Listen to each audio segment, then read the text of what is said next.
जदि plus two पढ़ी सारा प्लस थ्री पढ़ापी चाहूँगी तेज एप्लाय करने आगु जाणी रखु प्लस थ्री एडमिशन बा एप्लाय कले कौन डॉक्यूमेंट दरकार हुए एवं एप्लाय फी केते पड़िबो ता सहित आपण इच्छा करुथिबा कॉलेज रो पढ़ापी चाहूले कॉलेज रे केते सीट अच्छी कॉलेज रे कौन कौन स्ट्रीम अच्छी एडमिशन फी केते पड़िबो कोर्स फी केते रहिछि केते रु कट ऑफ मार्क रहिछि एवं कॉलेज रो हॉस्टल सुविधा अच्छी कि नहीं ता सहित हॉस्टल फी केते रहिबो प्रथमे जानि नियंतु।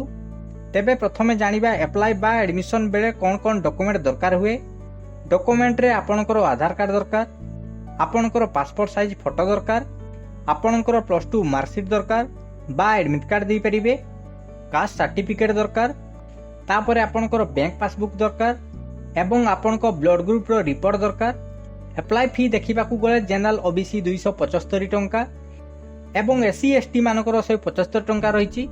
कॉलेज रो डिटेल्स जानिबाकू चाहूथिले गूगल रे सर्च करंतु साम्स ओडिशा, प्रथम लिंक रे क्लिक करंतु, तापरे हायर एजुकेशन हेक्सागन शेप रे डिग्री प्लस 3 रे क्लिक करंतु।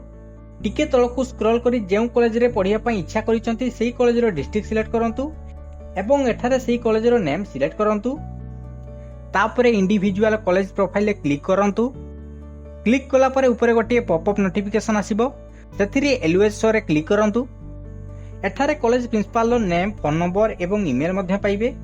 एठारे admission in charge name, phone number एवं ईमेल मध्य पाइजिबे एवं डीओ मध्य नेम, फोन नंबर एवं ईमेल मध्य पाइजिबे। टिके तळकू स्क्रॉल कले कॉलेज रो स्ट्रीम देखि परिबे, ता सहित ऑनर्स सब्जेक्ट देखि परिबे एवं साइट रे टोटल सीट देखि परिबे।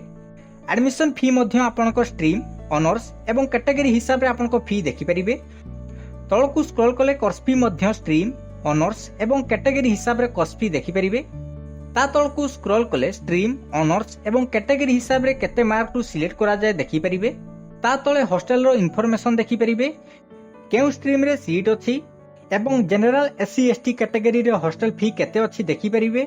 एही भली प्रथमे डॉक्यूमेंट रखंतु एवं एही भली आपनको मन पसंद रो कॉलेज रो प्रोफाइल देखंतु।